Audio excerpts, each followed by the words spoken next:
فلما بلغ معه السعي قال يا بني إني أرى في المنام أني أذبحك فانظر ماذا ترى তিনি ছেলের ডাকে বললেন, আমার কলিজার টুকরা ছেলে ইসমাইল, গত রাতে আমি স্বপ্ন দেখেছি যে আমি তোমাকে জবাই করছি। ফানজুর মাযা তারা, তোমার অভিমত কি, অপিনিয়ন কি জানাও। সুবহানাল্লাহ। ছেলেরা বললেন, আমি স্বপ্নে দেখেছি তোমারে জবাই করতেছি, তোমার অভিমত। ছেলে বলল, ইয়া আবাতি ফাআল মা তু'মারু সাতাজিদুনি ইনশাআল্লাহু মিনাস সাবিরিন। ছেলে কয়, বাবা আমি তো ডরাই না, আমি ডরাই আমনেরে লইয়া। আমনে ডরান কিনা, আপনি ভয় পেয়ে যান কিনা ওই টেনশনে আমি আছি। আপনি যে আমার এত মায়া করেন, আপনি যে আমার এত ভালোবাসেন, আমাকে শুইয়ে দিয়ে যে জবাই করবেন, ফিটকে দিয়ে যে রক্ত ছুটবে, আপনি ভয় পেয়ে যান কিনা ওই ভয় আমি পেয়ে যাই। আমার অন্তরে কোনো ভয় নাই। ইয়া আবাতি ফাআল মা তু'মার, বাবা যেমনটা আদিষ্ট হয়েছেন ঠিক তেমন করেন। সাতাজিদুনি ইনশাআল্লাহু মিনাস সাবিরিন, ইনশাআল্লাহ আপনি আমারে ধৈর্যশীল পাবেন। এরকম ছেলে আমাদের ঘরে ঘরে থাকার দরকার আছে না নাই? তার মানে বাপ বেটা কি ডায়ালগ মারছে কোরআনে তুলে দিল কে? আবার সাইয়েদনা ইব্রাহিম এলাকার লোকদের সাথে কি ডায়ালগ মারলেন সেটাও কোরআনে আছে না নাই? তিনি বললেন, মা হাযিহি তামাসিলুল্লাতী আনতুম লাহা আকিফুন। ও এলাকার লোকেরা, নিজের হাতে মূর্তি বানিয়ে মাথাটাকে নিচু করে ওম নমো ভগবতী কেন পড়ো? কেন কেন? ক্বালু ওয়াজাদনা আবানা লাহা আবিদিন। দেখেন কনভারসেশন কি এক পক্ষের হয়? কথোপকথন করতে হলে কয় পক্ষ লাগে? উনি বললেন, এই মূর্তিগুলোর সামনে তোরা মাথা নত করে দাঁড়িয়ে থাকিস কেন? তারা বলল, ওয়াজাদনা আবানা লাহা আবিদিন, আমরা আমাদের বাপ দাদাদেরকে দেখছি এরকম করতে, এজন্য আমরাও করি। সাইয়েদনা ইব্রাহিম বললেন, লাকাদ কুনতুম আনতুম ওয়া আবাউকুম ফি দালালিম মুবিন। তোরাও শেষ, তোর বাপ দাদারাও শেষ, তোদের বাপ দাদারাও গোল্লায়, তোরাও গোল্লায়। চিল্লাই কোন ঠিক কিনা? কি কনভারসেশন। এরপরে বাৎসরিক পূজা অনুষ্ঠানের দিন আসলো। কিছুদিন আগে একটা হয়েছে না সরস্বতী, এটা বোধহয় হিন্দু ভাইদের বিদ্যার দেবী। এরা এক একজনের কাছে এক একটা জিনিস নিয়ে যাওয়া লাগে। আমরা সব জিনিস চাই একজনের কাছে, তিনি কে? এটা কঠিন না সহজ? বিদ্যার জন্য ওই মন্দিরে, সৌন্দর্যের জন্য এই মন্দিরে, খাদ্যের জন্য দুর্গার কাছে, ঝামেলা না? আমরা সব কিছুর জন্য একজনের কাছে যাই, তিনি কে? বাৎসরিক পূজা অনুষ্ঠানে সবাই ইব্রাহিমরে ধরছে, ইব্রাহিম চল আমরা পূজা দিতে যাব। সাইয়েদনা ইব্রাহিম ফানাযারা নাযরাতান ফিন নুজুম, তাকালেন আকাশে, বললেন, ইন্নী সাকিম, আমি যেতে পারবো না, আমি অসুস্থ। আমি কি আসলে সুস্থ ছিলাম? তো অসুস্থ বললেন কেন? কারণ অসুস্থতা দুই ধরনের, চিল্লায় বলেন, একটা শারীরিক আর একটা।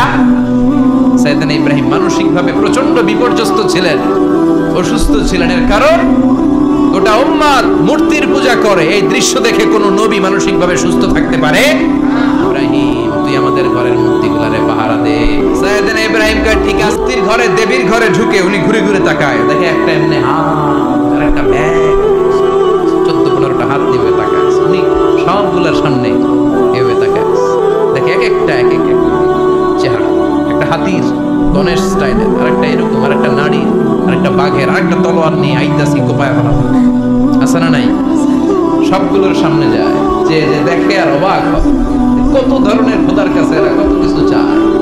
আর যে দেখে প্রত্যেকটার সামনে ডেজার্টস আইটেম, মিষ্টান, এক একটার সামনে রসমালাই, এক একটার সামনে কালো জাম, লাল জাম, রসগোল্লা, চামচাম, দুধ মালাই, মালাই চপ, আছে না নাই? যে পেপারি চলে আসছে নাকি? তো সাইয়েদনা ইব্রাহিম অবাক, কি রে এত মূর্তি, এত ডিজাইন, এত ভাবে আর অঙ্গভঙ্গি করে আছে, এত খাবার দেয়া, খায় না কেন?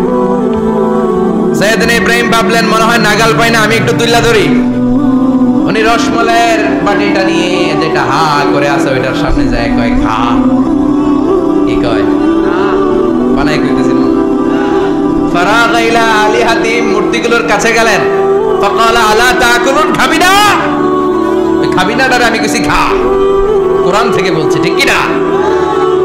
উনি ভাবলেন ওরা হয়তো খেতে পারে না, নাগাল পাচ্ছে না, কিংবা আমারে দেখে লজ্জা পাচ্ছে। নিচ থেকে রসমালাইয়ের বাটি তুলে ধরলেন। উনি বললেন, খা। উনি মুখের সামনে তুলে ধরে বললেন, আলা তাকুলুন, খা। সবগুলার সামনে গেলেন, খা খা। কেউ খায় না, ওগুলো হা করে আছে। সাইয়েদনা ইব্রাহিম বললেন খা। কেউ কথা কয় না। উনি বললেন খাবি না কেন? তাইলে কথা কর। এই যে কষ্ট করে উড়াইলি, মুখের সামনে দিলাম, খাবি না কেন? কথা বল। আল্লাহ তাকুলু, খাবি না কেন? কথা বল। মালাকুম লা তাতাকাল্লামুন, খাবি না কেন? মালাকুম লা তানতিকুন, হয় খা নয় কথা ক। বলতেই লাগলেন খা খা। প্রত্যেকটা মূর্তির সামনে গেলেন খা, ওগুলো করে আছে হা, কোনো কথা কয় না। কয় কেন খাবি না? তাহলে কথা কয়। খায়ও না, কথাও কয় না। রাগা আলাইহিম দারবাম বিল ইয়ামিন, ডান হাতে কোপানো শুরু করলেন। ইচ্ছা মতো ঘুষি কিল মারতে মারতে মূর্তিগুলার সাইজ। রাগা আলাইহিম দারবাম বিল ইয়ামিন, এক একটা নবীর হাতে জান্নাতি শক্তি দিয়েছে কে? খা নাইলে কথা ক। খায় না, কথাও কয় না, বাকি আছে মাইর মারতে শুরু করলেন। মারতে মারতে সব শেষ। তারপরে খুঁজে পেলেন একটা কুড়াল। কি পেলেন? কুড়াল দিয়ে মারতে আরো সুবিধা। খালি এটারে এভাবে মারে, ওইভাবে মারে। মারতে মারতে যতগুলো মূর্তি ছিল সবগুলো মেরে বড় মূর্তিটার গায়ে মারতে যাবে। In the mean time stop, না এটারে মারো। ফাজআলাহুম জুদাদান, সবগুলার টুকরা টুকরা। ইল্লা কাবীর আল্লাহুম, বড়টা ছাড়া। ওইটারে রেখে দিলেন। আর বুদ্ধি করে কুড়ালটারে বড়টার কাঁধে ঝুলাইয়া দিলে। বড় মূর্তিটার কাঁধের মধ্যে ঝুলাইয়া দিলেন। ঘটনাটা সুন্দর হয়েছে না? এখন কেমন যেন মনে হয় এটা কোপাইয়া দাঁড়া রয়েছে বাপের বেটার মধ্যে। বড় পূজার শেষ, পূজার দিনক্ষণ শেষ। বিকেলবেলা পূজা মণ্ডপ থেকে সব এসে দেখে সর্বনাশ। পাহারাদার ইব্রাহিম কই? আনতা ফাআলতা হাদা বিআলিহাতিনা ইয়া ইব্রাহিম। ইব্রাহিম, সর্বনাশ কে কইছে? তুই কইছত নি? কই আইনো, বড়টাই কইছে। ওইটারে জিজ্ঞেস কর। বাল ফাআলাহু কাবীরুহুম হাদা ফাসআলুহুম ইন কানু ইয়ানতিকুন। কোরআন থেকে বলছি, আমি করি নাই। ওই দেখ কুড়ালটা কার কান্দে? বড়টার কান্দে, ওইটারে জিগা। সবাইকে খাইছে। সবাই বলে ইব্রাহিম তুমি কি জানো না এগুলো কথা বলে না? সাইয়েদনা ইব্রাহিম বলে যে এটা কথা কয় না, ওইটার পূজা করস কেন? যেটা কথা বলে না, যেটা নিজেরাই নিজেদেরকে মায়ের থেকে বাঁচাতে পারে না, নিজেরাই নিজেদেরকে রক্ষা করতে পারে না, তোরে কিভাবে রক্ষা করবে? এগুলোর পূজা কেন করিস? ফাবুহিতাল্লাযী কাফার, কার কোনো জবাব নাই, না জবাব। সবাইকে ইব্রাহিম তুই বড্ড বেড়ে গিয়েছিস, তোরে নমরুদের কাছে নেওয়া হবে, রশি দিয়ে পেঁচিয়ে নমরুদের কাছে নেওয়া হবে। এই নমরুদের কাছে নিয়ে যাও রশি দিয়ে বেঁধে। এবার নমরুদের সাথে কি ডায়ালগ মারছে এটা তো আর কোরআনে নাই। কথা কও, এটাও আছে। নমরুদ বলে ইব্রাহিম শুনলাম তুমি নাকি আমাদের খোদাগুলারে মারছো, তুমি নাকি কোন আল্লাহর ইবাদত করো, তুমি নাকি কোন নতুন রবের তথ্য নিয়ে আমাদের বাবেল নগরীতে আগমন করেছো। আমি ছাড়া কোনো খোদা আছে বলে তো আমি শুনি নাই। এই বাবেল নগরীতে আমি ছাড়া কোনো খোদা আছে আজকে নতুন শুনলাম। কে তোমার খোদা? কি তার পাওয়া? এবার ডায়ালগ মারা শুরু করলেন সাইয়েদনা ইব্রাহিম। সাইয়েদনা ইব্রাহিম বললেন রব্বি আল্লাযী ইউহয়ী ওয়া ইউমীত, আমার রব এমন রব যিনি জীবন দেয় আবার মরণও দেয়। জীবন দেয় কে? মরণ দেয় কে? নমরুদ বলে তাই তোমার আল্লাহ জীবন দেয় মরণ দেয়? আনা উহয়ী ওয়া উমীত। এবার নমরুদ ডায়ালগ মারতেছে, খালি ডায়ালগ। আনা উহয়ী ওয়া উমীত, আমিও তো জীবন দেই, আমিও তো মরণ দেই। সাইয়েদনা ইব্রাহিম বললেন তুমিও যদি আমার আল্লাহর মতো জীবন দাও মরণ দাও তাইলে দেখাও। নমরুদ জেলখানা থেকে দুইজন ফাঁসির আসামিকে ধরে এনে একটা ধারালো ছুরি নিয়ে প্রথম আসামির পেটের ভিতরে ধা করে ছুরিটা ভরে দিয়েছে। ফিনকি দিয়ে রক্ত ছুটল। লোকটা ছটফট ছটফট ছটফট করতে করতে দুনিয়া থেকে বিদায়। এবার পেট থেকে ছুরিটা বের করে দ্বিতীয় আসামির পেটের মধ্যে ঢুকাতে যাবে ধা করে। In the mean time stop, ঢুকায় নাই। পেটে ঢুকাইতে যে ঢুকায় নাই। ইব্রাহিম এই যে দেখো তোমার সামনে প্রথম লোকটারে আমি জীবন মৃত্যু দিলাম, আর এটারে মৃত্যুর পথ থেকে বাঁচাই, এটারে আমি জীবন দিই। প্রথমটারে দিলাম জীবন, পরেরটারে দিলাম, প্রথমটারে দিলাম মরণ, পরেরটারে দিলাম জীবন। তোমার রব যে যেরকম করে জীবন দেয় আর মৃত্যু দেয়, আমিও জীবন দেই, আমিও মৃত্যু দেই। চিল্লায় পড়েন নাউযুবিল্লাহ। সাইয়েদনা ইব্রাহিম বিপদে পড়ে গেলেন। তাই তো আসলেই তো প্রথম লোকটারে মৃত্যু দিল, তাই নাই? কথা কন, ছুরি মেরে রক্ত বের করে ওর মৃত্যু দেয় নাই। পরের লোকটারও একই ভাবে মৃত্যু দিতে যে সেখান থেকে বাঁচিয়ে জীবন দিল। ভেজাল আছে না নাই? এবার সাইয়েদনা ইব্রাহিম বলে ফাইন্নাল্লাহা ইয়াতি বিশ-শামসি মিনাল মাশরিকি ফাআতি বিহা মিনাল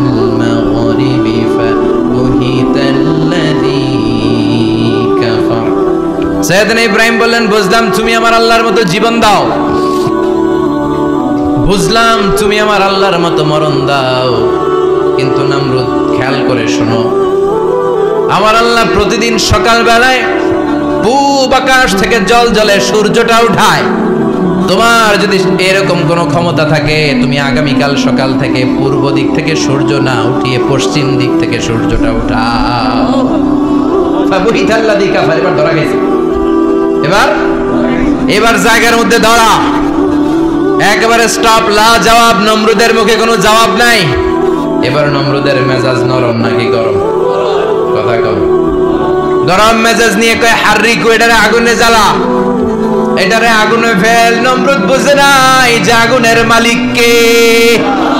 বিশাল আগুনের কুণ্ডলি পাকিয়ে সাইয়েদনা ইব্রাহিমকে আগুনের মধ্যে ফেলে দেয়া হলো। হাতের মধ্যে রশি, পায়ের মধ্যে রশি, সারা দেহের মধ্যে রশি পেঁচিয়ে আগুনের কুণ্ডলিতে ফেলে দেয়া হলো। মুহূর্তের মধ্যে আগুনের প্রজ্বলন শক্তি ওই রশিগুলোকে জ্বালিয়ে পুড়িয়ে সারখার করে দেয়, কিন্তু সাইয়েদনা ইব্রাহিমের দেহের একটা পশমও জ্বালায় না। যে রশি দিয়ে টাইট করে বাঁধছে, ওনার দেহের সাথে লাগানো টাচ করা রশি, ওই রশি জ্বলে যায়, কিন্তু সাইয়েদনা ইব্রাহিমের পশম জ্বলে না। চিল্লায় পড়েন আল্লাহু আকবার। সাইয়েদনা ইব্রাহিম বসে রইলেন। নমরুদ কয়, আরো আগুন জ্বালা, এলাকার বড় বড় গাছগুলো, তক্তাগুলো কেটে আগুনের কুণ্ডলিতে ফেল। তক্তা লাকড়িগুলো আগুনের কুণ্ডলিতে ফেলা মাত্র দাউ দাউ করে লাকড়িগুলোকে, তক্তাগুলোকে আগুন জ্বালিয়ে দেয়, কিন্তু সাইয়েদনা ইব্রাহিমকে জ্বালায় না। সুবহানাল্লাহ। আগুনের মালিক কে? ওই আল্লাহ আজও আছে না নাই? তিনি আগুনরে অর্ডার করলেন, সৃষ্টির শুরু থেকে তোকে একটা ধর্ম দিয়েছি, সব জ্বালিয়ে দেয়া, পুড়িয়ে দেয়া, আজকে কয়েকদিনের জন্য তোর ধর্মটাকে আমি স্টপ করে দিলাম। চিল্লায় পড়েন আল্লাহু আকবার। কুলনা ইয়া নারু কুনি বারদান ওয়া সালামান আলা ইব্রাহিম। আল্লাহ বললেন, আগুন খবরদার, আমার ইব্রাহিমের গায়ের যেন পশম না পুড়ে যায়, কারণ ইব্রাহিমের সন্তান হবে ইসমাইল, আর ওই ইসমাইলের বংশে আমি পাঠাবো আখিরি জামানার পয়গাম্বর। ইব্রাহিমের জন্য কিছু না হয়, কোন ইবারদা, ঠান্ডা হয়ে যা, কি হয়ে যা, কিন্তু এত বেশি ঠান্ডা হবি না যাতে ইব্রাহিমের সর্দি না লেগে যায়। আগুন বলে আপনি বললেন কোন ইবারদা, ঠান্ডা হও, আবার কোন এত ঠান্ডা হবি না যাতে সর্দি না লাগে। কেমন ঠান্ডা হবো? আল্লাহ বললেন, সালামান আলা ইব্রাহিম, সালাম হয়ে যা, শান্তির গুলবাগিচা হয়ে যা, এয়ার কন্ডিশন নাতিশীতোষ্ণ হয়ে যা। চিল্লায় পড়েন আল্লাহু আকবার। 40 দিন ছিলেন এই আগুনের কুণ্ডলিতে, কিচ্ছু হয় না। সুবহানাল্লাহ পড়বেন না?